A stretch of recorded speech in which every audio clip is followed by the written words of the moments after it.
Bonjour tout le monde et bienvenue aujourd'hui à notre session Le droit de lire dans les écoles francophones et d'immersion, nos responsabilités et les ressources à notre disposition. J'aimerais accueillir Nika Farahani de la Commission ontarienne des droits de la personne et Michel Miner-Corriveau de l'Université Laurentienne. Bonjour Nika, bonjour Michel. Avant de procéder, je vais poursuivre avec la reconnaissance des territoires. Nous reconnaissons que nous nous réunissons sur des terres autochtones habitées par des peuples autochtones depuis le début. Nous reconnaissons que IDA Ontario dessert les citoyens sur le territoire traditionnel des Premières Nations de l'Ontario, les Ojibwe-Chippewa, les Anishinaabe, les Iroquois, les Mohawks, les Huron-Wendat, les Attarawan-Daron, les Cris et les Muscris, les Oneida et les Algonquins. Nous reconnaissons et apprécions profondément leur lien historique avec cette province. Cette reconnaissance nous rappelle nos responsabilités envers nos relations et les terres ancestrales sur lesquelles nous apprenons, partageons et vivons. Maintenant, quelques détails sur la session. Nous aimerions étudier un petit peu cette citation de Patricia Deguerre, la commissaire en chef à la Commission ontarienne des droits de la personne. Elle nous a dit, il n'y a pas longtemps, le pouvoir découle des savoirs, mais seulement lorsqu'ils sont partagés. Un des gros buts aujourd'hui serait qu'on encourage et que le réseautage entre les conseils scolaires et les écoles se fasse afin que les écoles et les conseils qui ont déjà commencé la mise en œuvre des recommandations du rapport du droit de lire puissent se rejoindre et s'entraider. Alors, merci Patricia Deguerre pour cette citation tellement importante. J'essaie de poursuivre avec les... Voilà. Comme vous savez, le rapport du droit de lire a été publié le 28 février 2022, l'an passé, et il est disponible à l'Internet très facilement, mais nous allons vous remettre les diapositives de cette présentation aujourd'hui et le lien est ici en plus. Et comme vous savez, la session sera enregistrée. Il y aura une période de questions et réponses vers 13 heures. Et ensuite, nous allons aussi possiblement partager les commentaires ou les ressources que vous partagez avec nous dans le clavardage ou le chat. Nous aimons toujours, si vous avez des ressources que vous utilisez qui sont aidantes dans vos conseils scolaires, nous aimerions le savoir et créer un document qui sera envoyé à toutes les personnes qui se sont enregistrées aujourd'hui. D'accord. Alors, sans plus tarder, j'aimerais vous présenter Nika Farahani. Alors, Nika est conseillère juridique à la Commission ontarienne des droits de la personne. Depuis 2017, elle a travaillé sur l'enquête et le rapport sur le droit de lire. Elle parlera au nom du bureau de la commissaire en chef. Elle va nous présenter un bref historique de la création de l'enquête, de son processus et de ses résultats. Elle va nous donner un court résumé des recommandations les plus importantes et elle va nous expliquer quelles sont les responsabilités des écoles et des conseils scolaires à l'égard des recommandations. Et je me répète dans cette diapo, je m'excuse. Alors, nous allons continuer ensuite avec la présentation de Michel. Alors, sans plus tarder, Nika, bienvenue aujourd'hui. Et je vais arrêter le partage parce que Nika va parler sans diapo. Merci, Nika. Bienvenue. Merci beaucoup. Merci pour m'avoir invité. Je suis très contente de vous joindre et merci à tous pour donner votre temps précieux. Alors, premièrement, pourquoi est-ce que la Commission s'implique-t-elle dans la lecture et l'alphabétisation? Alors, la Commission travaille depuis longtemps sur les questions d'équité en matière d'éducation. Nous avons publié beaucoup de politiques sur l'éducation accessible aux élèves handicapés. Nous avons aussi intervenu dans plusieurs affaires devant les tribunaux. En effet, en 2012, nous sommes intervenus dans Moore et Colombie-Britannique Éducation. c'est une affaire juridique devant la Cour suprême du Canada. Alors, la décision Moore a confirmé qu'au Canada, les lois régissant les droits de la personne protègent le droit de tous les élèves aux mêmes chances d'apprendre à lire. Alors, le Cour suprême a rendu une décision unanime reconnaissant qu'apprendre à lire n'est pas un privilège, mais un droit humain fondamental et essentiel. Ce qui s'est passé dans cette décision, c'est que la Cour a conclu que Jeffrey Moore, qui est un étudiant dyslexique, avait le droit de recevoir le soutien et les interventions intensives dont il avait besoin pour apprendre à lire. Et dans ce cas, le conseil scolaire n'a pas fourni ces programmes et alors le cours a entraîné une discrimination en vertu du Code des droits de la personne. Alors, même si cette décision était une cause pour la célébration et c'était très bien, après 2012, la Commission continuait à entendre des préoccupations concernant ce qui se passait concernant les élèves ayant des difficultés. Alors, en 2018, on a été approché par de nombreuses organisations et ça inclut IDA aussi. Et ça nous a mené à faire des recherches contextuelles. Nous avons passé une revue de la littérature et nous nous sommes engagés avec de nombreux experts, avec les organisations communautaires. Nous avons aussi fait un sondage initial auprès des parents, ce qui nous a amené à croire qu'il y avait un problème très important des droits de la personne qui devait être abordé. Alors, c'était vraiment une question d'équité pour nous. Pourquoi est-ce que certains groupes d'élèves ont des difficultés disproportionnées pour apprendre à lire? Et ce n'est pas seulement les étudiants avec les troubles de lecture, c'est aussi les étudiants noirs, les nouvelles arrivants, autochtones, les étudiants qui viennent d'un milieu socio-économique défavorisé, être un apprenant multilingue, les enfants pris en charge surtout, tout ça pour avoir un impact. Et si on est membre de plus d'un de ces groupes, c'est encore plus grave. Et puis, les impacts de apprendre à lire, ça affecte pas seulement le secteur d'éducation, mais toute la société. Parce qu'on sait que quand les étudiants n'arrivent pas à lire, c'est plus difficile à accéder aux autres programmes d'études. Ils ont une faible estime de soi. Ils ont des troubles de santé mentale, comme la dépression, l'anxiété. En effet, durant l'enquête, on a entendu plusieurs enfants, aussi jeunes que 7 ou 8 ans, qui pensaient au suicide. Même une jeune de 10 ans qui a tenté de se suicider. Et c'est tout le résultat de quand les troubles de lecture ne sont pas pris en charge ou adressés. Surtout, on sait aussi que ça a des effets pour beaucoup des gens qui sont sans abri ou sous-employés ou dans le système des prisons. Plus que 50% de ces adultes ont des difficultés de lecture. Tous ces faits sont encore plus troublants parce qu'on sait qu'il y a une solution et ça peut être prévenu. Presque tous les enfants, et quand je dis presque, je veux dire 90 à 95% peuvent apprendre à lire si on a des approches scientifiques pour l'enseignement de la lecture. Et pour les étudiants qui ne réussissent pas avec cette approche, si on a des interventions précoces. Alors, ce sont des choses qui sont essentielles pour ces enfants, mais aussi sont également bonnes pour tous les enfants.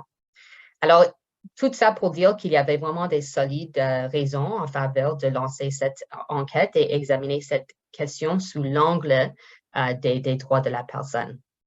Alors, c'est quoi la commission? Qu'est-ce que ça veut dire que la commission a publié ce rapport? On a pour mandat de protéger les droits de la personne en Ontario et de plus de publier les politiques et mener des enquêtes, on peut aussi intervenir stratégiquement devant les tribunaux. On n'a pas les mêmes pouvoirs que le tribunal des droits de la personne de l'Ontario parce que le tribunal rend des décisions juridiquement contraignantes ou ils ordonnent des réparations en cas de discrimination. Mais c'est la commission qui a le pouvoir singulier de mener des enquêtes systémiques dans l'intérêt public. Et c'est en effet de l'article 31 de la Code des personnes. Ce pouvoir inclut le pouvoir de réclamer des documents, données et informations, de les analyser avec l'aide des experts et de publier des conclusions et recommandations. Et les informations qui ressorties d'une enquête menée au terme de l'article 31 peut servir d'élément de preuve dans des procédures devant le tribunal. Alors, notre système d'éducation, au terme du Code des droits de la personne, a la responsabilité et l'obligation légale d'éliminer les obstacles qui limitent les possibilités d'apprendre et de réussir des élèves.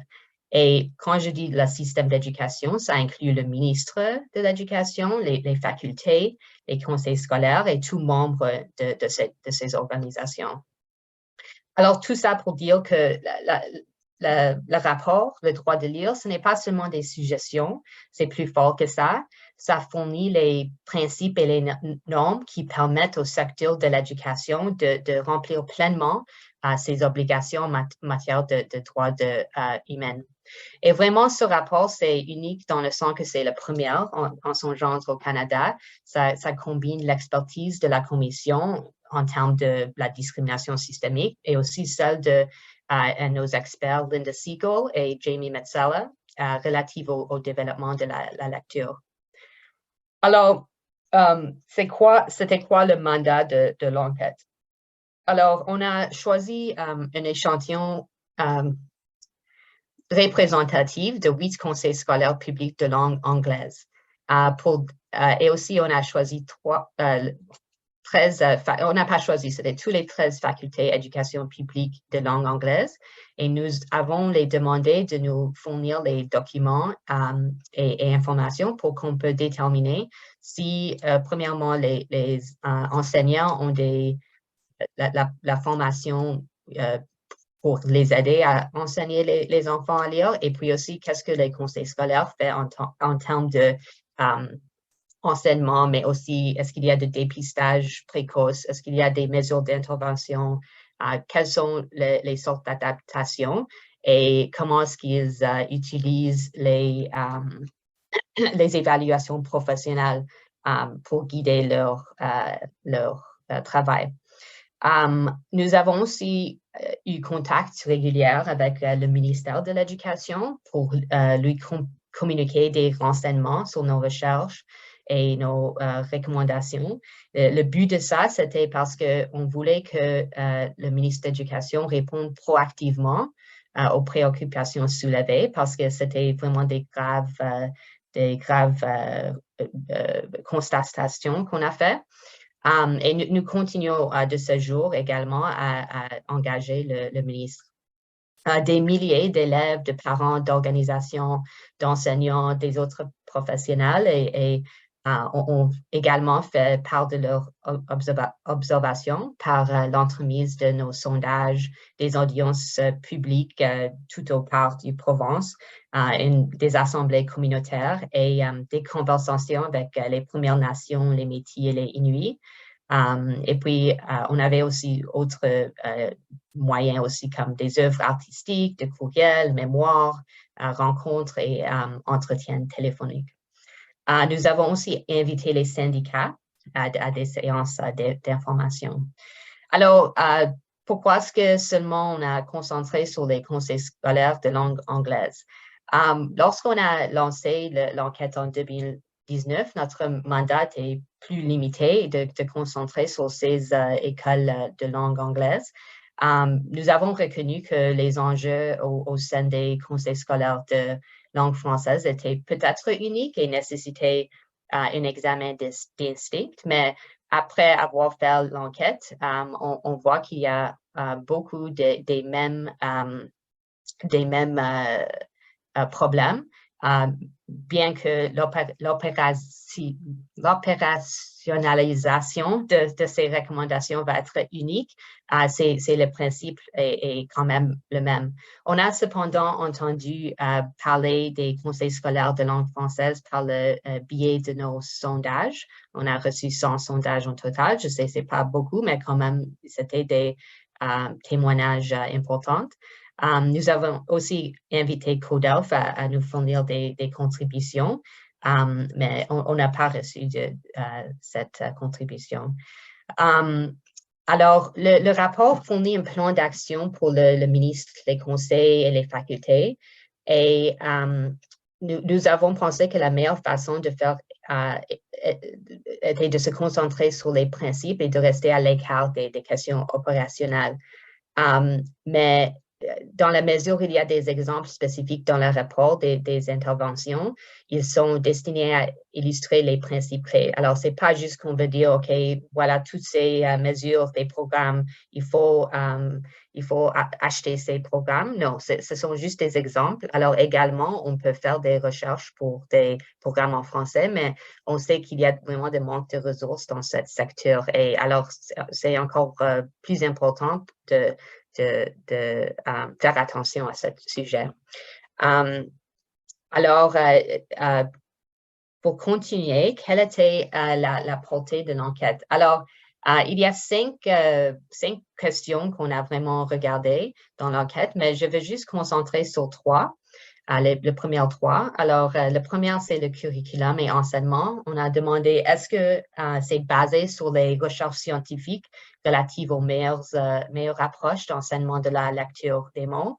Alors, ce que je veux dire par ça, c'est l'enseignement explicite de la conscience phonologique et de l'analyse graphophonétique qui favorise l'acquisition des correspondances entre les graphèmes et les phonèmes. Alors, graphèmes, les lettres et phonèmes, les sons, en vue de leur utilisation pour décoder et épeler les mots et les lire de façon précise et fluide. Et puis, de plus, c'est important que les enseignants chargés d'enseigner la lecture, on les offert le soutien nécessaire pour faire cette tâche.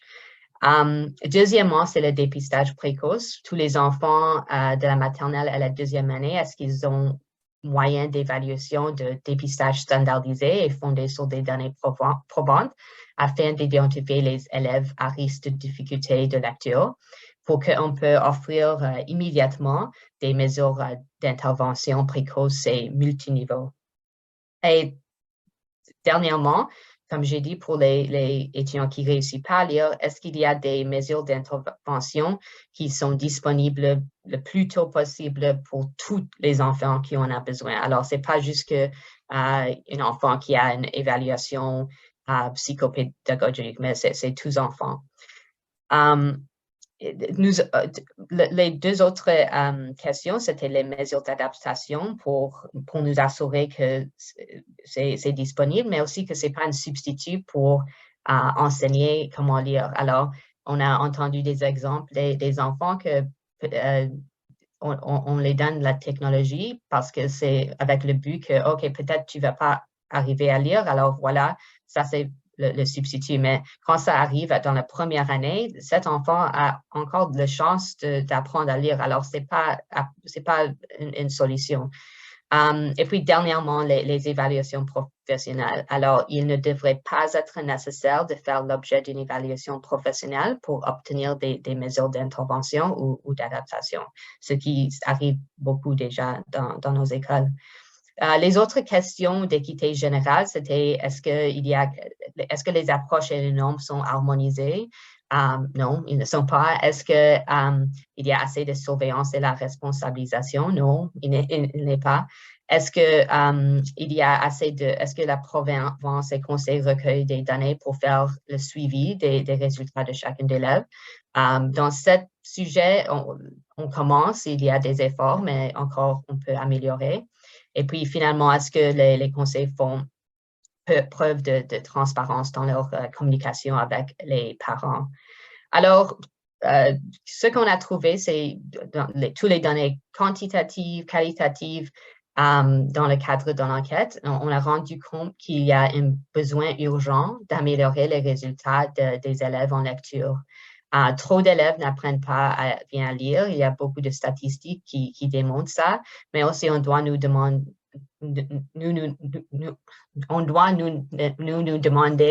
c'est quoi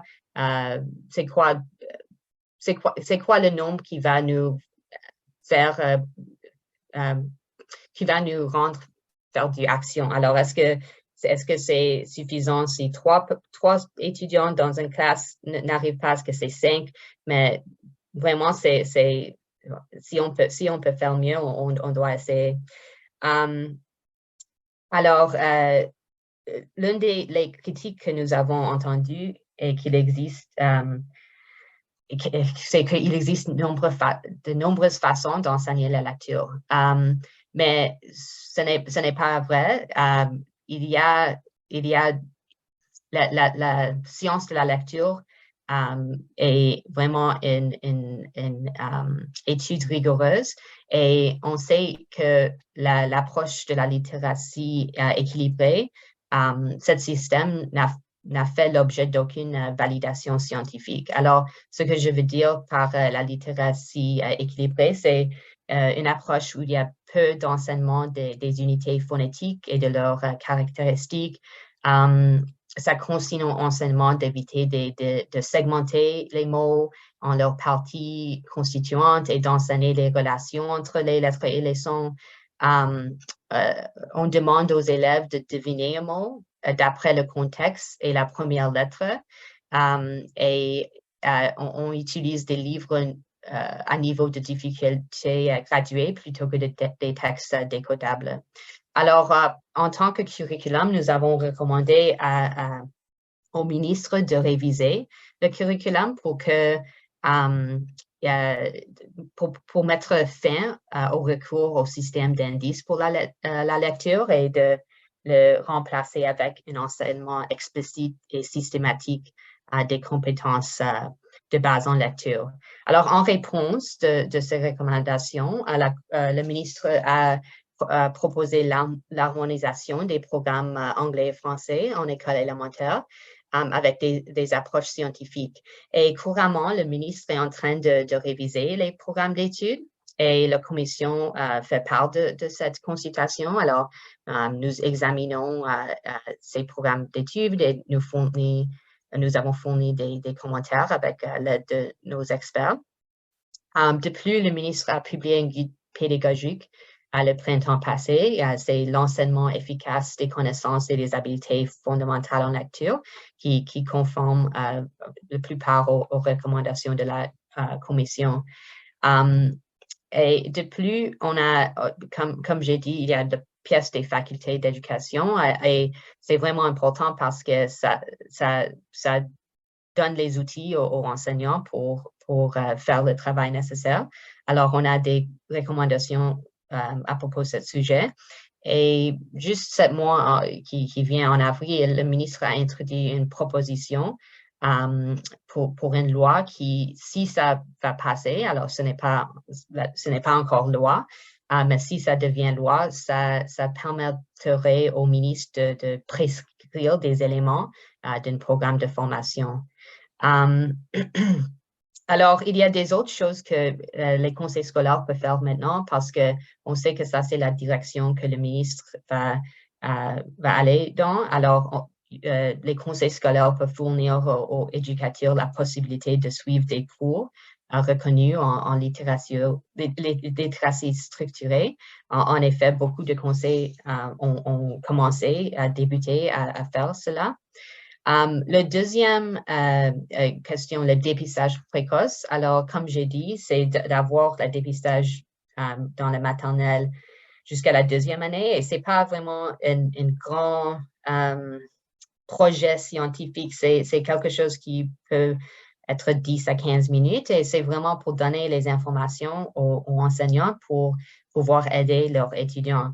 Alors, heureusement, le ministre a annoncé dans son budget récemment qu'ils ont un plan d'action pour mettre en œuvre de nouvelles exigences pour l'année 2023 à 2024 pour avoir le dépistage pour tous les élèves du jardin d'enfants à la deuxième année. Et l'outil d'évaluation va être entièrement financé par le ministre et ils vont fournir des fonds pour la formation aussi. Et alors, ça, c'est un développement positif. Le troisième question, les mesures d'intervention. Alors, ce qu'on dit pour ça dans le rapport, c'est que les conseils scolaires doivent arrêter immédiatement d'offrir des mesures qui n'incluent pas les composants nécessaires fondés sur des données probantes rigoureuses. Et nous donnons des exemples de programmes qu'on sait sont utilisés dans les conseils scolaires anglais, mais c'est le même principe. S'il y a un programme qui est similaire à ces programmes, c'est aussi pas recommandé de l'utiliser. Au lieu de ça, il faut utiliser les programmes qu'on sait, les études scientifiques ont démontré qu'ils sont efficaces. Alors, ce qui est arrivé, c'est important parce qu'en Ontario, beaucoup de jeunes élèves n'arrivent pas à lire avec l'approche du curriculum, mais on sait déjà, même avec un bon curriculum, il va y avoir des étudiants qui n'arrivent pas encore. Alors, c'est important d'avoir ces interventions comme la première ligne de défense. Parce que ce qu'on a trouvé, c'est que peut-être quelques conseils à quelques bons programmes, mais ce n'est pas le premier programme qu'on va donner pour les étudiants. C'est souvent les programmes qui sont pas effectifs. Alors, et puis, ça devient trop tard pour utiliser les bons programmes. Et puis, on perd la période critique de prévention possible.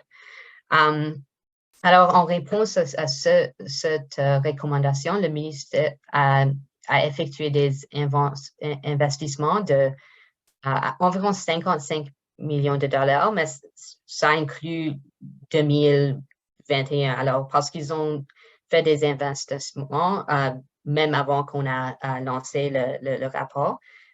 Et puis, ce qu'ils font, ils donnent une liste de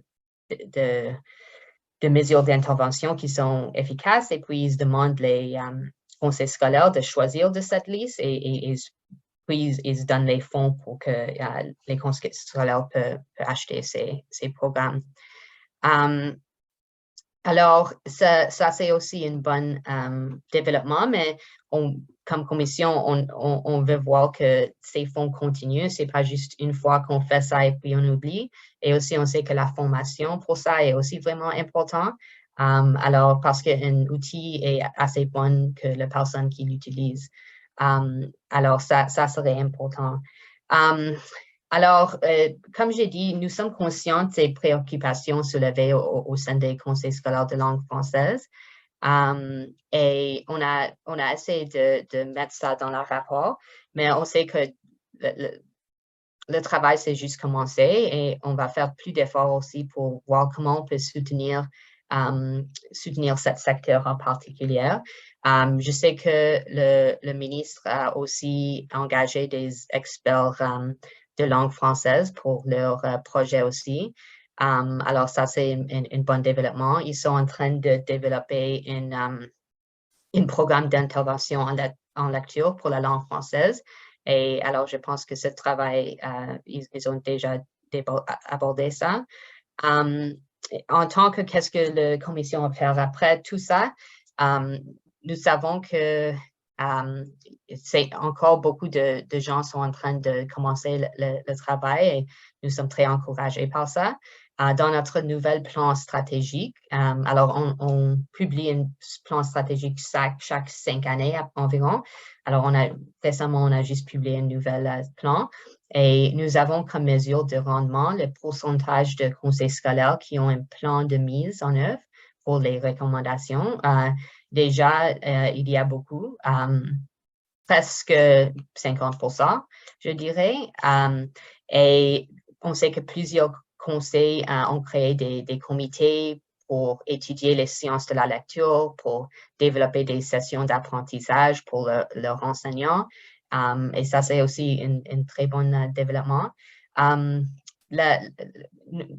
je sais que la commissaire est vraiment sérieuse et passionnée de tel sujet, et la commission va continuer à travailler avec toutes les personnes intéressées, toutes les organisations intéressées pour mettre en œuvre, et on va aussi veiller à ce que chacun remplisse ses obligations en matière des droits de la personne.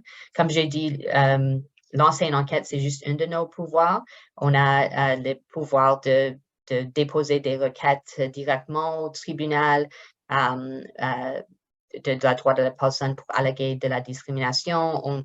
On peut intervenir, on peut publier des politiques et toutes sortes de choses. Alors, l'utilisation de nos pouvoirs d'enquête n'est pas une mince affaire, et nous engageons à le faire jusqu'au but. Merci.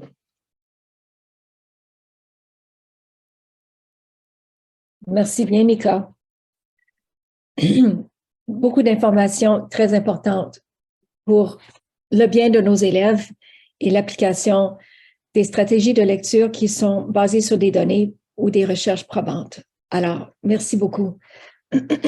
Maintenant, j'aimerais accueillir Michel Maino-Corriveau, qui est professeur agrégé à l'École d'orthophonie de l'Université Laurentienne. On peut consulter son site Internet pour en apprendre davantage sur son champ de recherche, ses conférences et ses publications.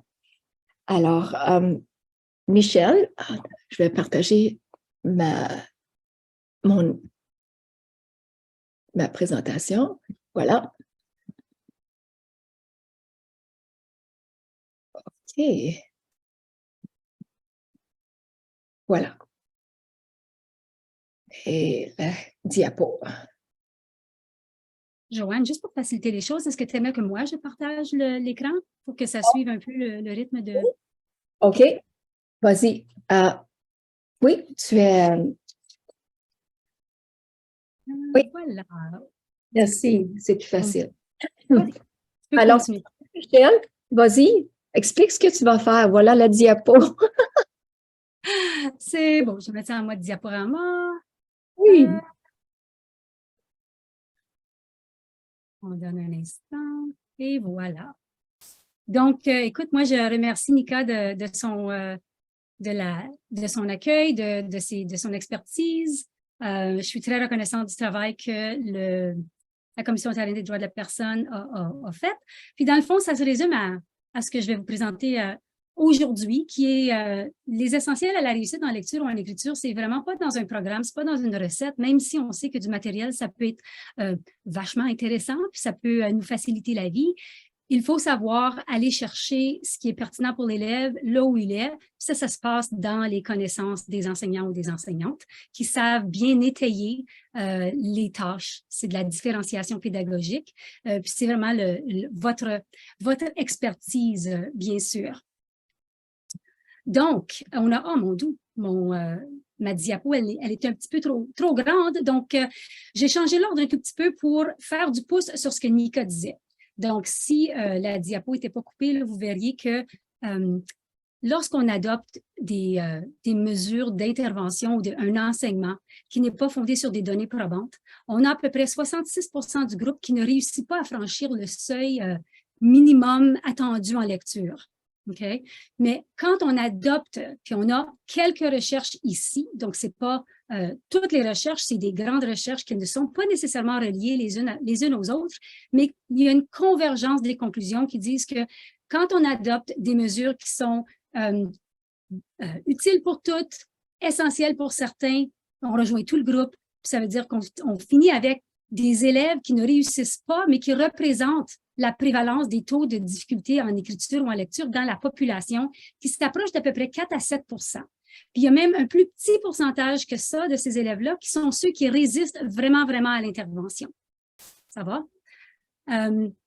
si on peint le portrait en Ontario, on peut le voir comme ça, c'est qu'il y a à peu près un tiers des étudiants des élèves qui sont en situation d'échec, qui est très loin du 4 à 7 d'élèves qui sont en difficulté résistante à l'intervention. Ça, c'est parce qu'on n'a pas nécessairement intégré des principes d'enseignement qui tiennent compte de la difficulté ou de la complexité de la langue, mais vu de la perspective de l'apprenant. Donc, toute progression qui est basée sur la fréquence des graphèmes ou des lettres dans la langue écrite, ça n'a rien à voir avec la facilité d'accéder à la correspondance lettres-son. Il faut vraiment simplifier ça pour l'élève. Donc, autant que les recherches dans les sciences cognitives nous disent qu'il devrait y avoir plus d'élèves que ça qui réussissent, ce n'est pas vraiment ce qu'on observe dans notre milieu. Maintenant, Nika, il a touché un tout petit peu, il y a eu des critiques par rapport au rapport de la CEDP. J'en ai fait partie, j'en ai fait état pour qu'on puisse tourner la page. Oui, il y a eu des traductions qui n'étaient peut-être pas représentatives de la façon dont nous, on appelle les choses en français, mais reste que les recommandations sont identiques dans les deux langues et elles se tiennent parce qu'on a affaire à deux langues alphabétiques dont le code, il est de complexité comparable. C'est juste que le code, il n'est pas complexe aux mêmes endroits. Okay? Donc, c'est clair que les systèmes d'indices, au lieu d'une rétroaction efficace qu'on donne à l'élève, si on se fie à un niveau de livre comme ce qu'on faisait avec GB+, pendant à peu près 2 générations, on va se tromper parce qu'il n'y a rien qui nous dit entre le niveau G et H qu'est-ce que l'élève a été capable de faire pour accéder au prochain niveau. Puis il n'y a même pas nécessairement une différence au niveau de la complexité de la langue. Ça ne veut pas dire que toutes les séries sont équivalentes. De source sûre, on sait que quand on a des séries qui ont été traduites de l'anglais vers le français et qui sont restées au même niveau, le niveau, même si on sait que ce n'est pas la manière utile de catégoriser la réussite de l'élève, ça l'est encore moins parce qu'un livre de niveau 1 ou A en anglais n'est pas nécessairement de la même complexité en français. Puis dans les deux langues, on n'a pas tenu compte de la complexité de l'accès au code. Donc, Nika a fait état des livres gradués versus les livres décodables. Ça prend les deux.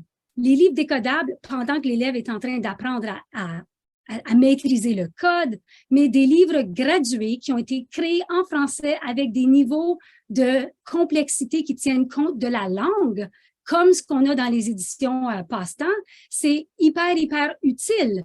Mais même s'ils ont été créés en français, on n'a pas lieu de dire que le niveau alphabétique peut représenter la réussite de l'élève.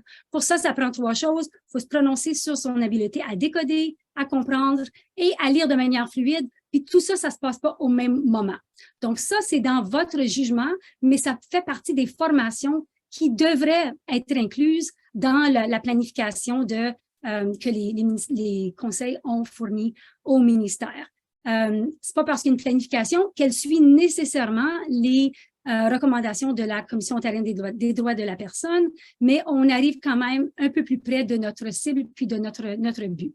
Donc, si vous voulez en lire un petit peu plus, vous pouvez le faire, je vous donne les liens, mais c'est vraiment là, je voulais juste qu'on fasse la part des choses par rapport aux critiques qui ont été lancées sur la forme, mais ou celle qui dit, par exemple, qu'on a oublié de parler de la compréhension parce que ça aussi, on en a parlé.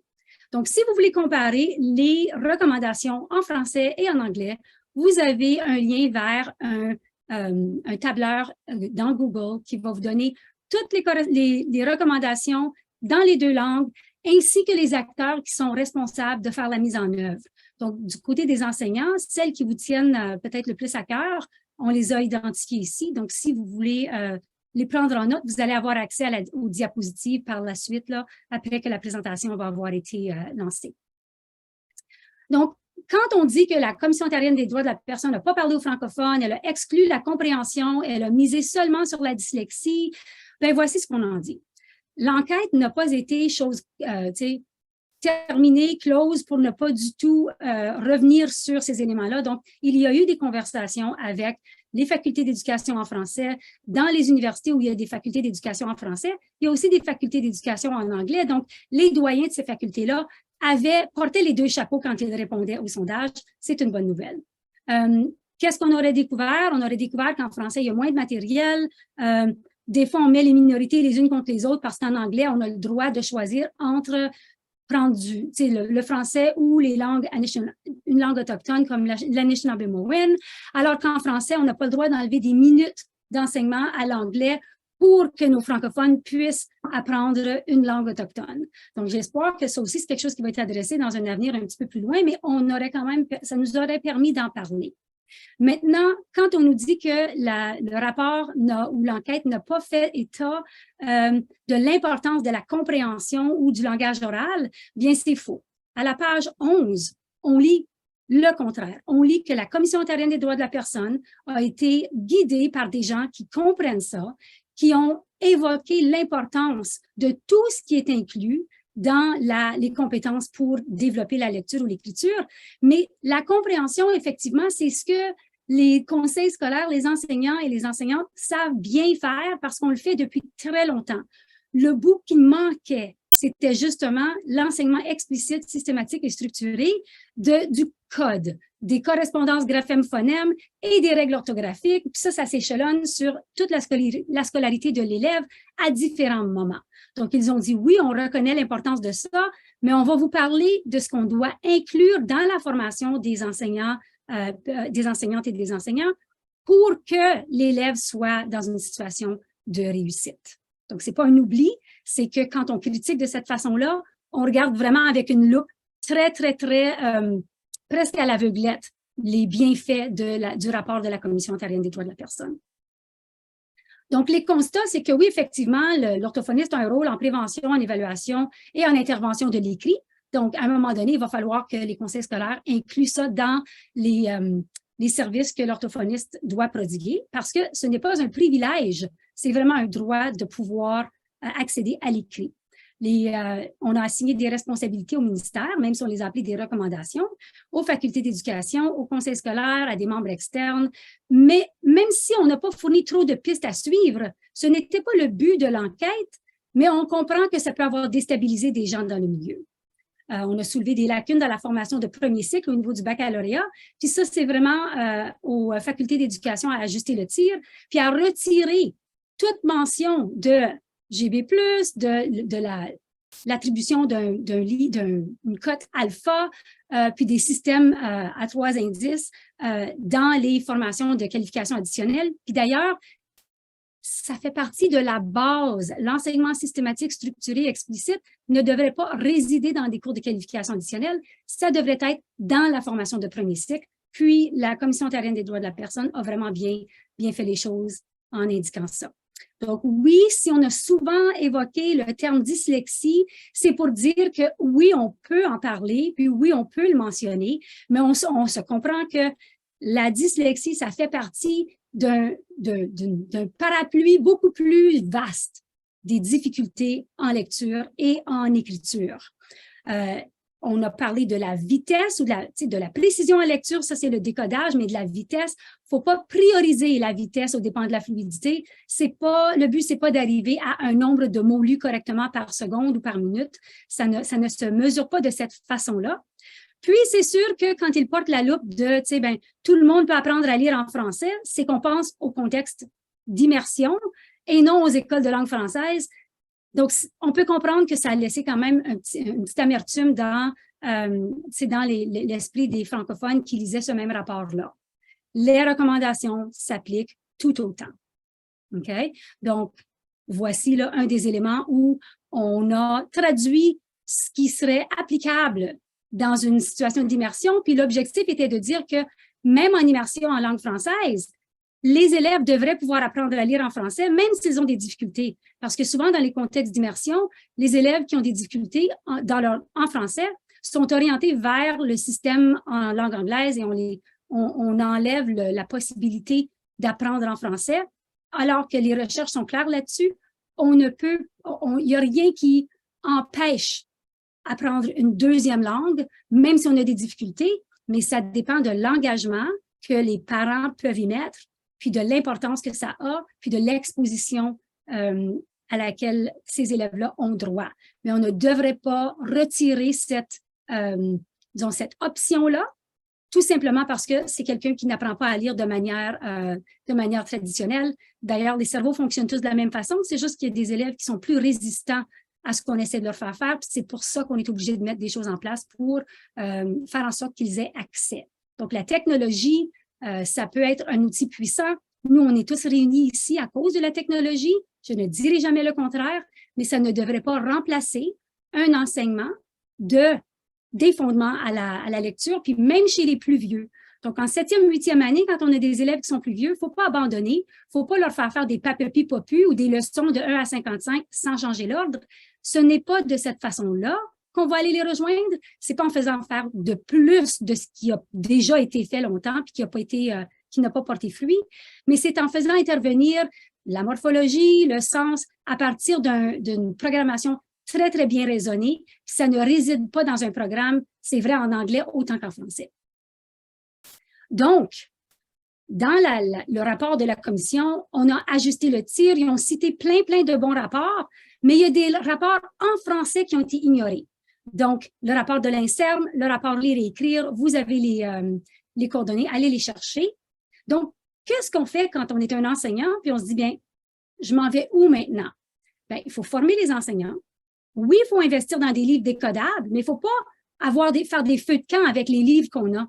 Il faut juste savoir quelles sont les limites de ces livres-là quant à définir ou décrire la réussite de l'élève. Puis ça se fait dans des formations. Puis en 2 jours, on a ajusté le tir, puis les enseignants nous disent la même chose. Ils nous disent, wow, là, je suis libre, je peux utiliser n'importe quel livre, je peux prendre la grille qui est axée sur la science, qui a fait preuve d'une étude ici en Ontario, puis ils vont nous dire que maintenant, ils se sentent bien outillés pour être capables de planifier la suite des interventions avec leurs élèves, parce que les niveaux de GB+, ne nous permettaient pas de faire ça. Même si on avait l'impression d'avoir fait notre travail et de dire j'ai rempli la grille, ça ne nous permettait pas d'analyser ou d'interpréter la production d'élèves de manière à leur fournir une rétroaction efficace. Donc, les grilles d'évaluation, les certificats de niveau réussi, les listes des élèves qui réussissent ou qui ne réussissent pas au tableau, éliminez ça. Vous êtes en train de placer l'accent sur les élèves qui ont de la difficulté, alors que la meilleure lectrice dans ta classe, peut-être que c'est elle qui travaille le moins fort pour y arriver, ça lui vient un peu plus naturellement que les autres, puis on est toujours en train de dire à l'élève qui a du mal, tu sais, qu'il n'y arrive pas. Donc, c'est pas de voir des 1 ou des 2 ou de voir notre nom au bas de la liste qui va faire en sorte que je vais changer mon approche comme élève, puis je vais maintenant réussir. C'est vraiment au-delà de ça. Ça dépend de l'enseignement reçu. Tout comme les initiatives de dépistage qui vont avoir lieu, si le dépistage comprend des éléments qui n'ont pas encore été enseignés, de grâce, reconnaissez ça, puis ne le passez pas à votre élève. Il faut absolument, au niveau de la lecture et de l'écriture, que tout ce qu'on fait passer au niveau d'un dépistage, que ça ait été enseigné. Bon, un dépistage universel, ça sert pour des habiletés qui vont s'acquérir naturellement. Au-delà de ça, quand on intègre une approche comme celle que j'ai décrite au début avec les courbes de Gauss qui nous disaient le pourcentage d'élèves qui devraient ne pas réussir de manière à représenter ce qui se passe dans la population, quand on intègre un enseignement qui est fondé sur de l'explicite, structuré de manière systématique et qu'on travaille la compréhension à partir de d'autres éléments, incluant des livres de toutes sortes, on va les voir très rapidement les élèves qui n'arrivent pas à comprendre comment faire les correspondances graphème-phonème sur le code, parce que c'est toujours les mêmes qui vont avoir le plus de difficultés. Donc, c'est comme si on tire d'une pierre, on fait 2 coups. Donc, c'est très important de comprendre cette distinction-là. La Commission ontarienne des droits de la personne a dénoncé cette évaluation-là à partir des indicateurs non validés, comme ce qu'on trouve dans GB+, ou Fountas et Pennell en anglais. Tout ce qui rejoint la littératie équilibrée, parce que oui, il y a des données qui ont mesuré le succès des élèves dans des modèles comme ça, puis la réussite en lecture, elle est très, très, très pauvre. L'analyse des méprises, si on sait ce que c'est une méprise, c'est on a manqué son coup. Donc, les systèmes à 3 indices ont été créés par une chercheuse qui, à l'époque, avait observé des élèves en difficulté, puis des stratégies de dépannage que ces élèves-là disons, qu'ils mettaient en pratique. Donc, tu sais, qu'est-ce qu'ils font les élèves en difficulté quand ils ne connaissent pas, ils ne savent pas décoder un mot? Ils vont deviner, ils vont regarder l'image, ils vont tenter de remplacer un mot qui pourrait aller là dans la phrase. Donc, on va se trouver avec des des verbes remplacés par des verbes ou des noms remplacés par des noms. Puis c'est exactement ce que GB+ nous demandait de coter, mais ce n'est pas ça qui nous donne des pistes sur les étapes à suivre. Ce n'est pas une interprétation. Le fait que l'élève ait changé un verbe pour un autre, bien, ça me dit qu'au niveau oral, il y a une bonne compréhension des classes des mots, mais ça ne me donne rien sur comment je peux faire pour l'amener à décoder le vrai mot qui est sur la page. On a même cette année, à des écoles des sciences de l'éducation, des enseignants qui ont dit, tu sais, tu peux coller, je vais biffer le mot, quel mot est-ce que tu penses qui est là? Ben, c'est pas de la lecture, ça, là. Ça, c'est de l'inférence. OK? Donc, ça, c'est une autre compétence qu'on développe d'autres façons. Ça va? Donc, j'ai vraiment déjà touché sur les réalités qui sont ignorées. Je suis consciente du temps et de votre heure de dîner. Donc, il faut absolument qu'on mette en place des éléments de ce rapport d'enquête parce que c'est possible, même avant d'avoir tout ce qui se passe au niveau du curriculum, puis avec les formations, il y a des recommandations qui sont très, très, très utiles et c'est possible de les mettre en place dans notre salle de classe en ce moment. Donc, on a évoqué le fait qu'il ne faut pas attendre une évaluation psychopédagogique pour effectivement mettre en place des adaptations pour les élèves. Ça ne prend pas une identification pour dire que si ça ne va pas bien, on a des éléments à ajuster. Donc, de grâce, fiez-vous à vos conseillers pédagogiques, au service de l'éducation de l'enfance en difficulté ou des élèves ayant des besoins particuliers pour vous orienter à ce niveau-là.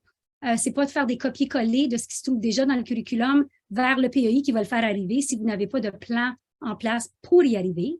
On est conscient que c'est peut-être pas facile à reconnaître ce qui est en lien avec la science parce que si on a des gens qui nous disent « Vous voyez, vous n'avez pas grand-chose à changer, ça fait des années que vous enseignez de manière explicite, si vous travaillez l'oral, le reste est beau », ça non plus, c'est pas juste.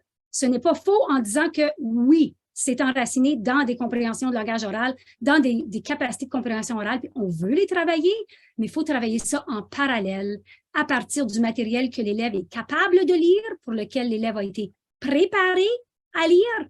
Puis ensuite, il pourra aller vers des livres non contrôlés, dans le sens qu'on n'a pas seulement fourni des mots qui étaient faciles à décoder pour ces élèves-là. Une fois qu'on a enseigné la grande majorité de ce que notre code comprend. Donc, je vais absolument relancer la balle à Joanne. Je peux arrêter de partager mon écran si toi, tu veux reprendre à partir de la même diapo. Donc, c'est très libérant de savoir comment faire parce qu'on n'est plus esclave du matériel. Puis, il y a plusieurs progressions qui existent qui fournissent du matériel très, très intéressant, même si elles n'ont pas suivi la séquence attendue vu de la perspective de ce qui est le plus simple à apprendre vers ce qui est le plus difficile. Mais consultez les gens qui se connaissent, puis ça va faire plaisir de vous dire comment vous pouvez intégrer tout le matériel que vous avez, parce qu'en français, on en a très peu, que ça me ferait de la peine à mon cœur de bibliothécaire si on se mettait à avoir des feux de camp avec les livres ou avec le matériel qu'on a. Donc, des programmes comme EMS, des programmes qui promettent des résultats, qui disent réussite assurée, des programmes qui vous disent qu'on ne peut pas passer à la leçon 10 avant d'avoir fait les 9 premières ou qui obligent de commencer à la leçon 1 malgré ce que l'élève sait faire. Il faut vraiment, vraiment faire le répertoire de ce que l'élève connaît pour être capable de planifier la suite des choses. Puis différents élèves vont avoir retenu différents éléments. Ça fait que si c'est du nouveau pour vous, je vous encourage à communiquer avec des gens qui ont étudié la question à fond. Donc, bonne chance, puis vous êtes très bien guidés dans les recommandations de la Commission ontarienne des droits de la personne. Merci infiniment, Michèle. C'est tellement bien de savoir que nous avons plusieurs ressources. Il y a beaucoup de recherches qui confirment, ou maintes recherches qui confirment qu'il y a une très bonne stratégie pour enseigner la lecture et pour avoir accès au code et pour avoir accès aux livres qui existent déjà dans les écoles francophones et les écoles d'immersion. Pour avoir accès à ces livres-là, il faut quand même commencer en bâtissant les habiletés fondamentales reliées à la lecture, la littératie.